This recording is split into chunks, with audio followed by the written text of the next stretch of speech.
Hello guys, how are you? I'm Hardeep Singh. Welcome back to your own YouTube channel. IELTS updates and recent exams. For more updates related to recent IELTS exam writing test topics, listening, reading, practice test, and speaking, you got guesswork. Please guys participate in everyday listening and reading practice test to achieve your desired band score in your actual IELTS exam.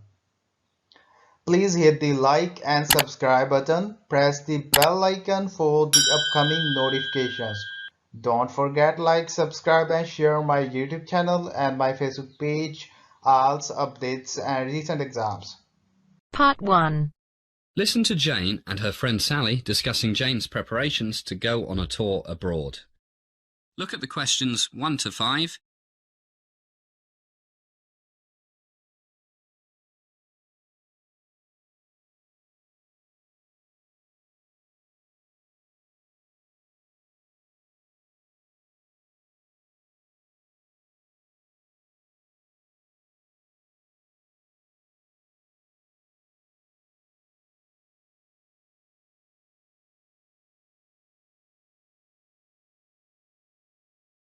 Listen carefully and answer questions 1 to 5. Who is it? It's me, Sally. The door's open. Hi. Hi. So have you decided where to go for your big holiday?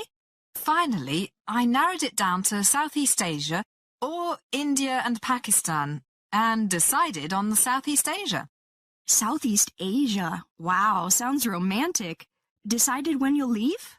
I have to be back in time for the new term, so I want to leave by July 1st. That's a long trip. 3 months nearly. Don't you think it's too long? No, I want to do research on recycling while I'm there for my environmental studies course next year. So I've got tons of things to do. I don't know where to start. First things first. Passport, air ticket, and money. How much money are you taking? I hear it's not cheap like it used to be. The passport's okay for another 2 years. I'll go to the travel agent tomorrow, and I reckon £3,000 should be plenty. I'm glad I kept doing that horrible waitress job this past 3 years. 1,000 a month. Sounds plenty. Including airfare? No, Dad's got a frequent flyer award, so I should be able to get to Singapore and back for nothing. Yeah, but you have to be careful. Normally, those free ticket things mean you can only fly when there are empty seats. Don't want you to get stuck there until all the rich Asian students have flown back here after seeing their families. Look at questions 6 to 10.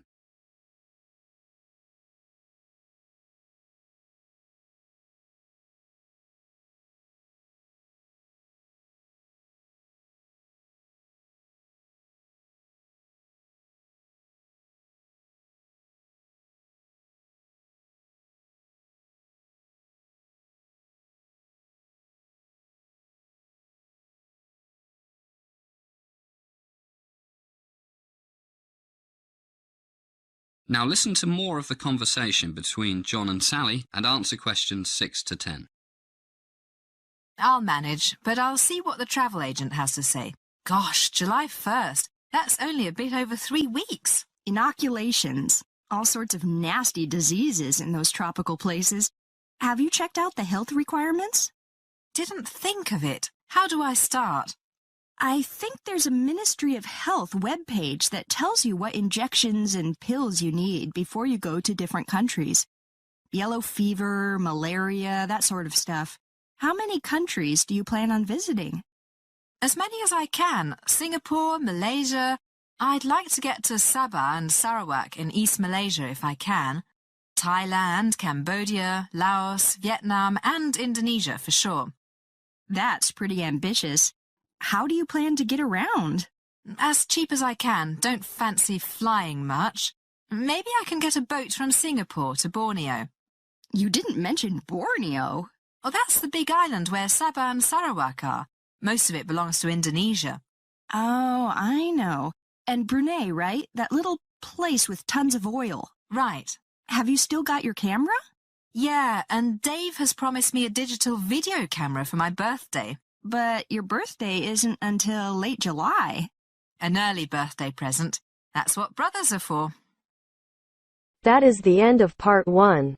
You now have half a minute to check your answers.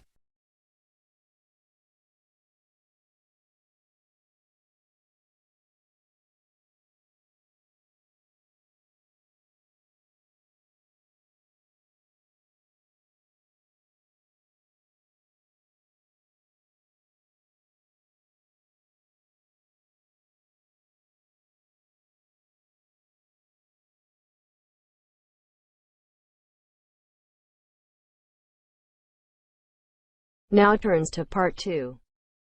You are going to hear a talk given to students on going to study in England. First, look at questions 11 to 16.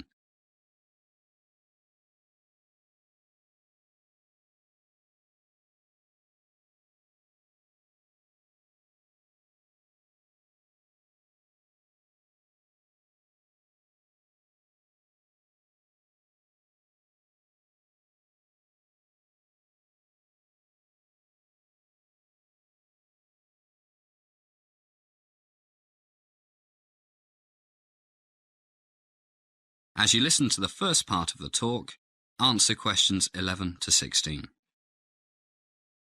Good morning, everybody. I'm Richard Smethers from International Students Consulting. And welcome to today's talk on what you need to know and think about prior to going to study in the UK. Probably the biggest question is that of housing. It can be very expensive, especially in London. And the halls of residence in most universities are certainly not cheap. That's what you pay for convenience. Probably the best thing for most of you, I believe it's the first time any of you have studied in the UK, is to try to find a vacancy in a coop house with other students. If you are keen to make maximum progress with your English, I would suggest that you try to find accommodation with at least one native speaker. So many foreign students end up living only with people from their own country, and I've actually known cases where their English is worse after 3 years than when they arrived.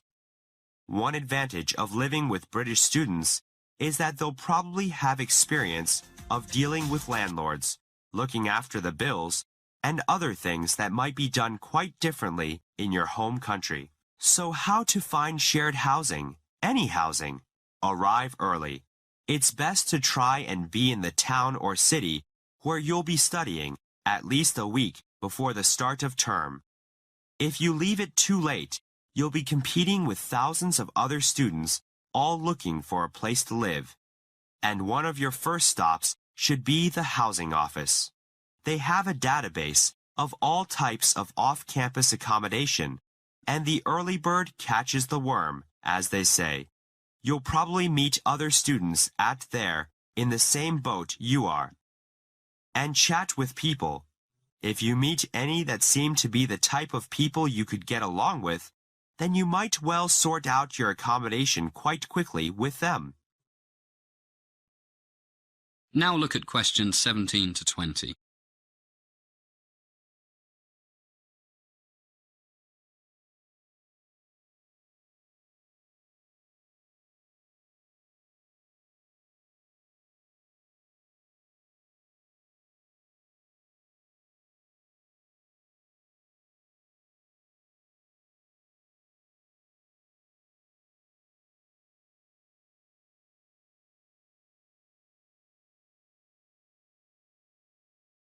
As the talk continues, answer questions 17 to 20. Now, I know that a few of you will be going with your sponsors. Sharing a house or a flat with other students is probably not what most of you would prefer. If you are trying to save money, a studio flat, which has a bedroom and living room combined and a place to cook, is usually cheaper than a flat with a separate bedroom and a kitchen. But remember, you will probably need somewhere to study at home. Once you have found a place to live, there are a few things you should check out very carefully with the landlord or the estate agent. Quite a few estate agents look after the renting out of housing for one or several landlords. First, how are you going to pay the rent? By the way, I forgot to mention that you should open a bank account very soon after you arrive. You might want to open a savings account for the bulk of your money and keep some in a current account for paying the bills. The advantage of the former is that you get more interest on your deposit, but you usually can't write checks or arrange to pay such things as electricity, gas, telephone, and water bills, plus what you owe the landlord. These are normally paid on a monthly or quarterly basis with what are called direct debits and standing orders. The rent, of course, is usually paid monthly, and most landlords want a deposit of 1 or 2 months' rent to pay for any damage you might do. Accidents happen, and it's sad but true that there are thieves everywhere. Make sure you have good locks on your doors and windows, and insist that the landlord or estate agent changes them if they are not up to scratch. You should take out insurance for major items such as personal computers. If you have a car, then insurance is required by law. And if you think you may want to get a car, make sure you take your current driving license with you, because it may help you get cheaper car insurance. But the most important type of insurance you should take out is medical insurance. Falling off your bike and breaking your arm can be a very costly business if you are not protected by insurance. Unlike the Student Union Advisory Service in your university, I am not allowed to offer you the best advice on what insurance company to use. Now, what about working? If you have a student visa for longer than 6 months, you can work for up to 20 hours per week during term time or 40 hours per week otherwise without applying for permission from the Home Office. And if you have a UK visa based on a relationship to someone with a long-term visa in the UK, you will normally be free to take up any sort of employment in the UK. That is the end of part 2. You now have half a minute to check your answers.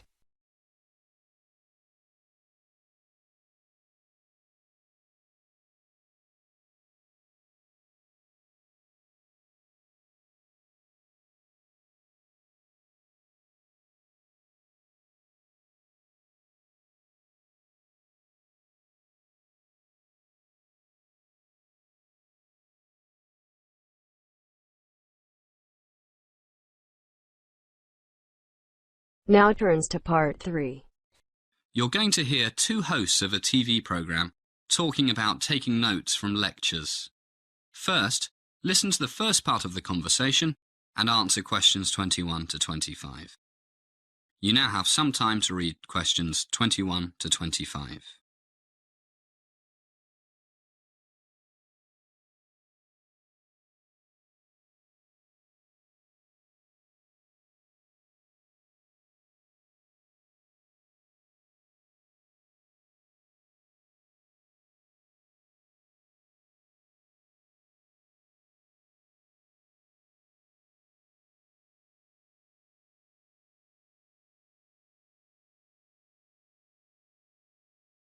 Hello everybody, and welcome once again to How to Study program on the Oxford TV Educational Channel. As usual, we are your hosts, Rick and Rita. Okay, Rick, what's today's topic? Note-taking. Right, note-taking. It's one of those things most of us students do, but has anyone ever told you how to do it so it can be the greatest help to you? If you had teachers like mine all of your life, probably not. Same here. Rita and I thought of this topic a few weeks ago, did some research, and found that most students don't take or use notes in the best way. Of course, different things work better for different people, but we did manage to come up with some useful basic principles. But first, how do we know it helps? How do we know it isn't better to listen carefully to everything the lecturer says, rather than scribble away taking notes? Well, we found that research on note-taking has been going on since this guy, Professor C.C. Crawford, began his studies in the 1920s. But we don't have time to tell you all about the different studies that have been done. The important thing is that most researchers agree that taking notes is better than not taking notes, and that reviewing notes is the key to their usefulness. Both are really important. For example, in 1970, Professor Howe concluded that students were 7 times more likely to recall information 1 week after it was presented if the information had been recorded in their notes. He argued that the note-writing activity per se makes a contribution to later retention. But another important thing is that you shouldn't take notes like a human tape recorder. Listen to this, and I quote, "There is growing evidence that note-taking combined with critical thinking facilitates retention and applications of the information." As the conversation continues, please answer questions 26 to 30. You now have some time to read questions 26 to 30.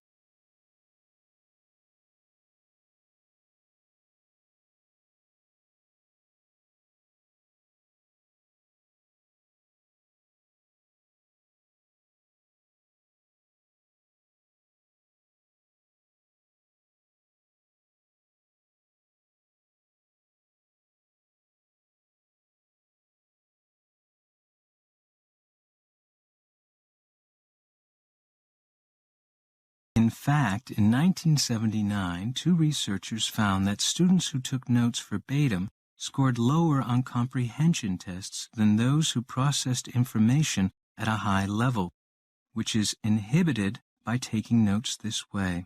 Similarly, in 1985, another researcher found that the most successful students thought about the relationships between the facts the lecturer told them, and the better organization of their notes reflected this process.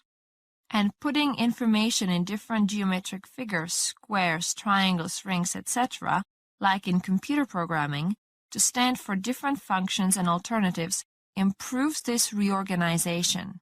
Okay, now for some practical basics. You start, Rick. 1. Be prepared. Have your notebook open and pen in hand when class begins. 2.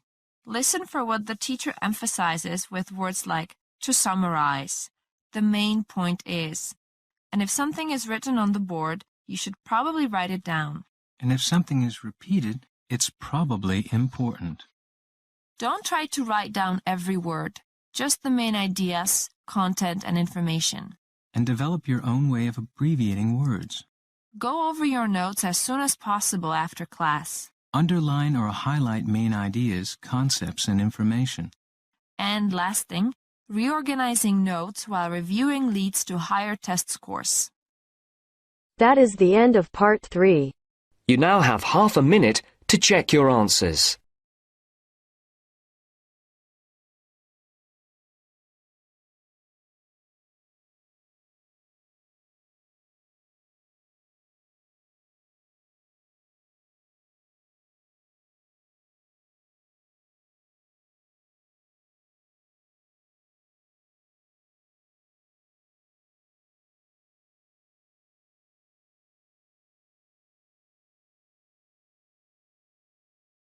Now turns to part 4. You're going to hear a talk given to some parents of children with disabilities about a type of therapy. You now have some time to read questions 31 to 40.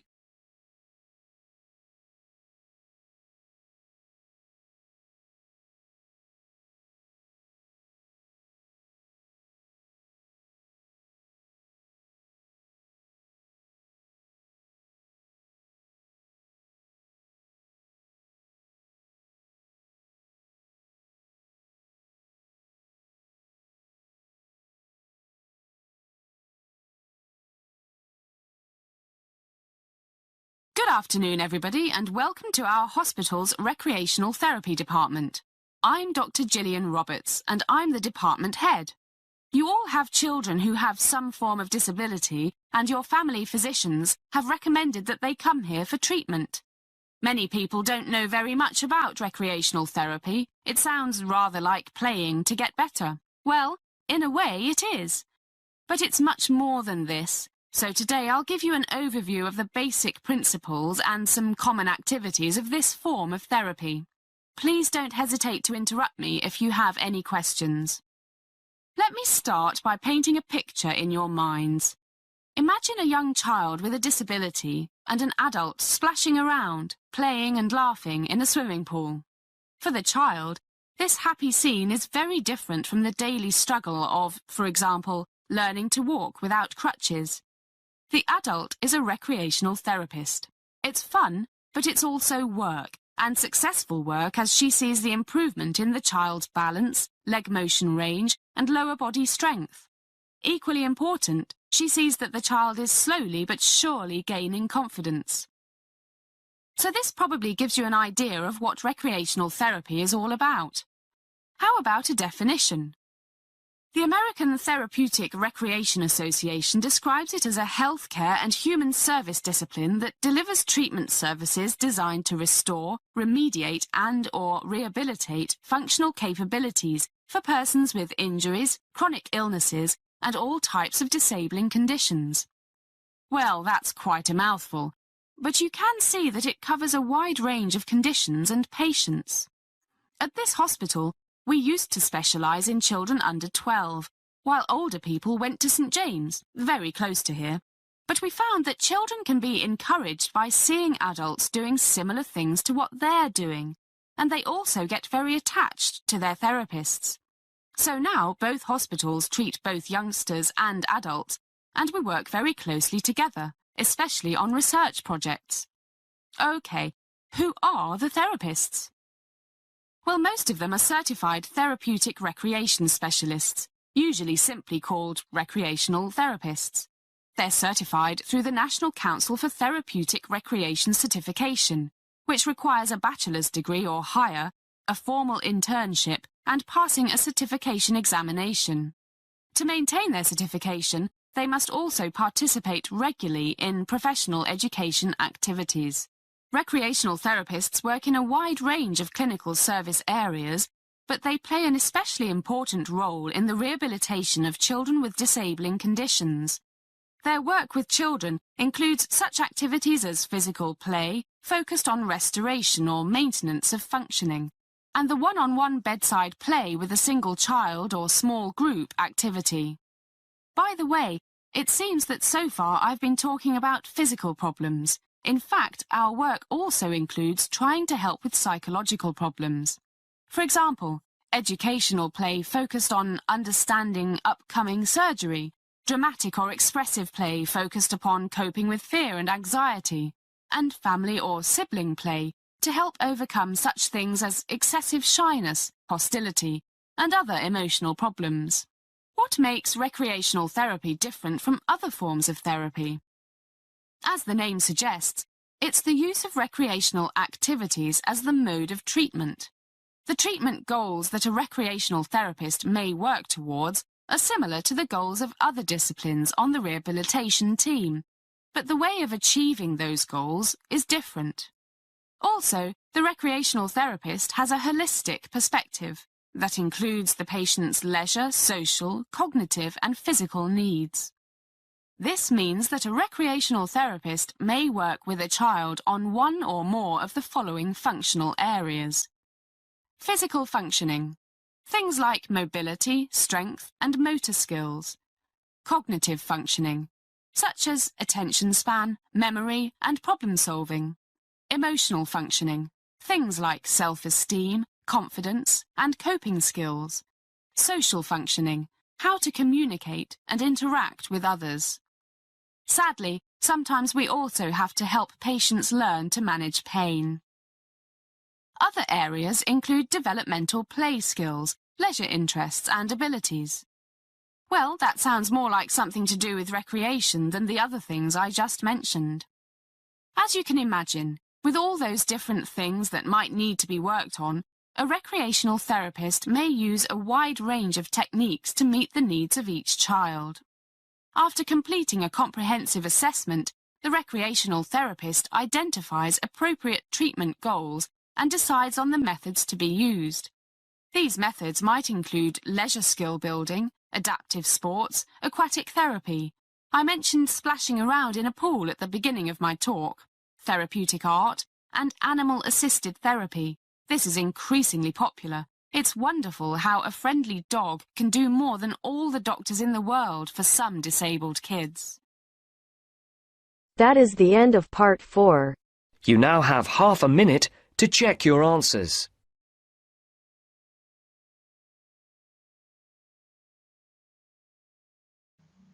So guys, don't forget like, subscribe and share my YouTube channel and my Facebook page.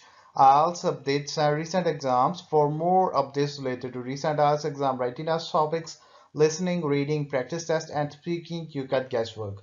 Please guys, participate in everyday new IELTS listening and reading practice tests to achieve your desired band score in your actual IELTS exam. For more IELTS material, visit my official website www.ieltsupdatesandrecentexams.com.